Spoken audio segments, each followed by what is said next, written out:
Section 4, Gratitude Stack, Chapter 23. You're a victim in the void. The horizon is always beyond the place in which you currently are. The voice. You there, brother? My brother, it's you. Were you the one that just called me? No. I never make calls.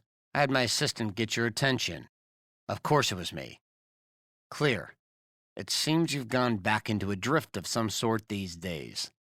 I totally am. But I can't figure out why at all, and it's driving me insane. I get it. You're actually right on time with this feeling. You might feel like you're off, but you're totally on. How is that even possible? Everything is on point in the game for me, including the soon-to-be birth of my new baby girl, Isla. I heard about that.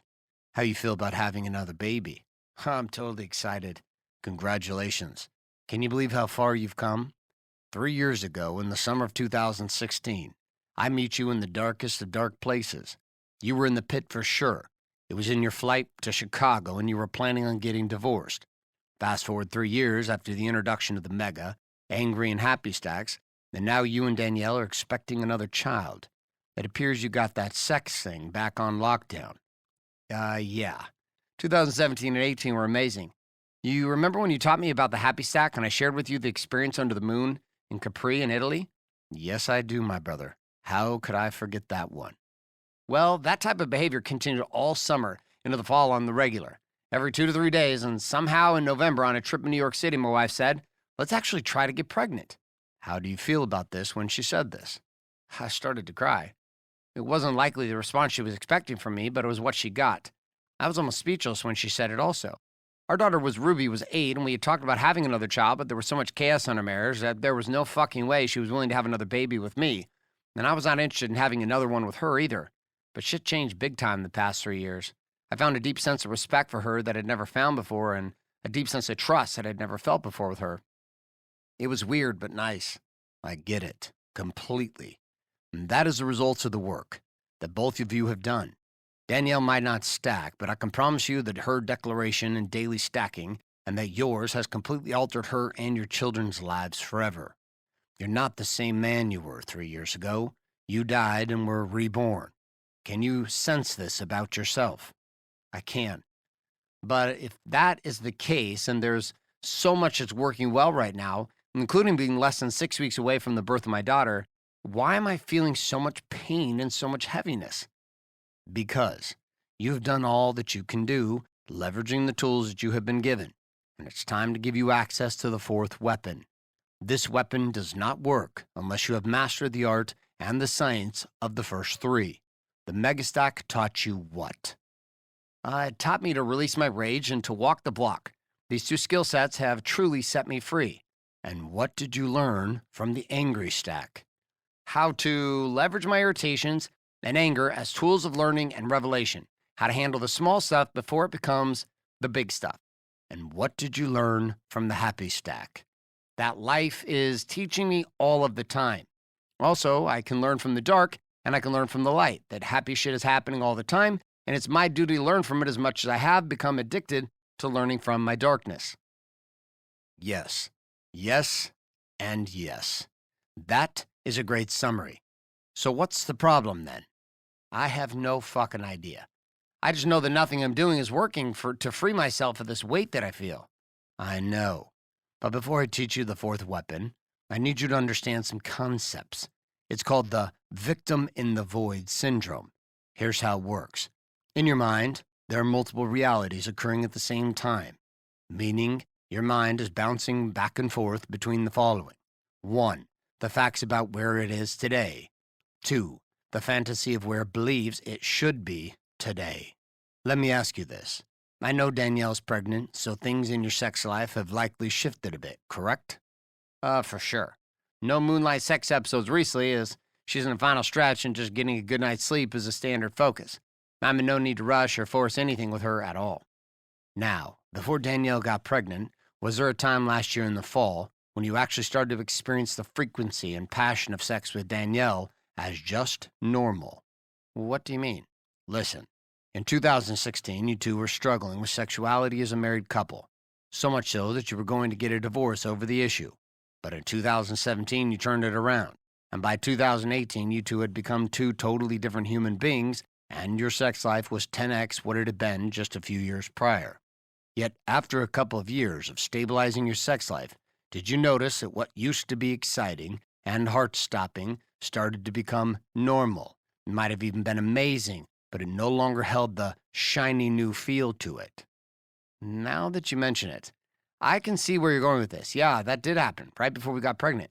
I remember that when we had gone on the trip to New York City in October 2018, we'd had more sex in 3 days than we'd had in the 7 days of our honeymoon 17 years earlier. One night after we got after it in the shower before we went to dinner, and needless to say, it got loud for both of us, primal passion for sure, when we finished, we realized that our room had shared door with the room next door to us, and then we could hear 2 little children and a mother-father talking, and the TV was turned up very, very, very loud. My wife looked at me. Well, it appears our neighbors could hear us, she laughed. We both laughed, I gave her a kiss, we got dressed, and then headed out for a nice dinner. And then our driver took us to the Irish pub to watch the McGregor-Khabib fight. We left the room at the same time as our neighbors. Yes, the ones who could hear us and turned their TV up to drown out the sound of 2 bodies slapping and groans of ecstasy that were filling their room from someone else. They did what any normal parent would do, smile and think, go get it, buddy, and then turn a show on to avoid the conversation with the young children that could also hear, but had no clue what was happening. We were all heading in the same direction of the elevator, entering it at the same time. The husband looked at me in the eyes, and neither of us said anything, but there was a tiny head nod with the, well fucking done, brother look. His wife wouldn't even look at me or Danielle, so she kept her focus on her little girls. Little did I realize the foreshadowing. To this day, I'm convinced we got pregnant that night with our daughter Isla, who's coming shortly.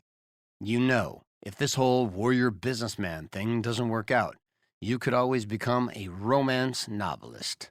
Ha! Okay, so you get what I'm talking about then. What was once your fantasy had become your reality. Body slapping in the shower in New York City and everything. Yes. And what becomes your reality inevitably becomes your normal. What becomes normal becomes boring. And when things become boring, your mind searches for a new target, something else to pursue. Think about this with money. What was your personal income in 2018 that you took home? 4.6 million.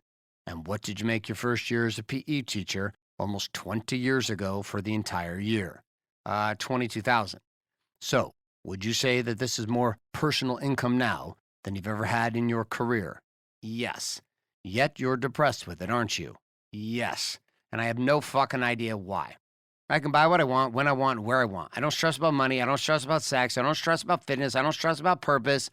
But what has happened is that I found myself in a trap. It's like I'm on a treadmill watching my life play out on a screen in front of me, but all my jogging still leaves me in one place. I feel more pressure than I've ever felt before, and I have no outlet for it.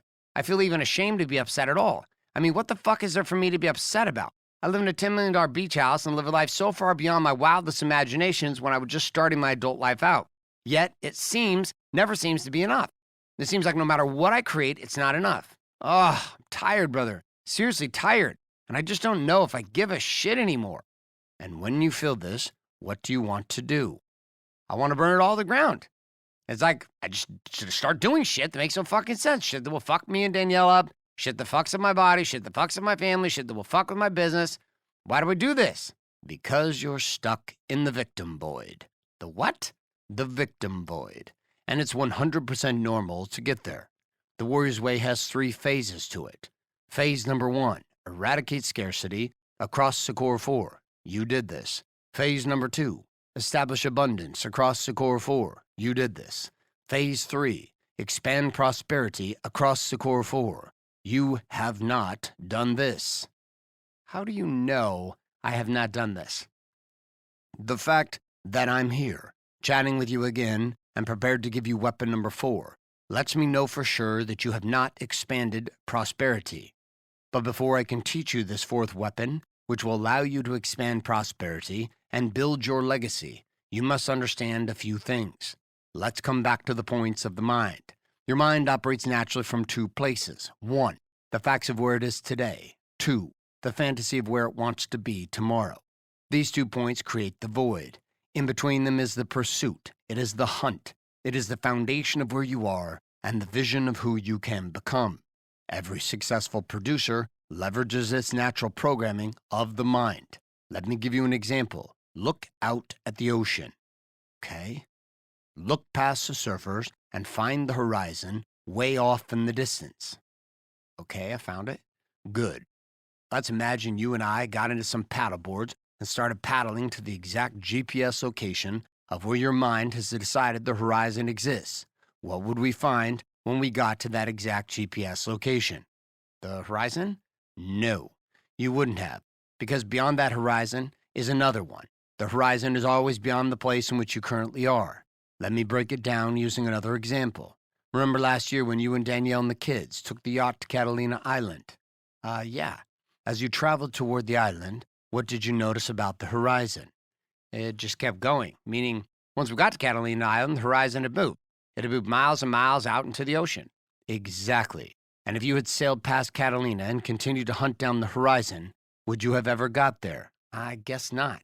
You're right. You never would, because a horizon is an idea, not a reality.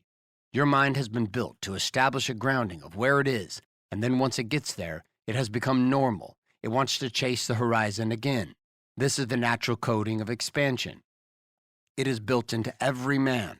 It is what you leverage in order to leave scarcity, a desire for more, a vision of a horizon that was way beyond what you were experiencing at the time. Let's say that you got into your boat and started sailing out to sea. Years and years later from this sea voyage, you finally arrived to Abundance Island, but you have lost the ability to appreciate who you have become and what you have created. Why? Because you become solely focused on heading to the next horizon, with no appreciation for the distance you have covered when you first sailed out to sea. What are you hearing me say? I'm stuck. Stuck in constantly hunting down more, wanting more, desiring more, demanding more from my marriage, more from my business, more from myself. But this constant demand is exhausting and depressing and makes me want to blow up the fucking boat and just stop sailing at all. Yep. You left the land of scarcity. You sailed to Abundance Island. And now any and every attempt you make to hunt down the next island leaves you hollow and empty. Do you know why? No. Because you never looked back.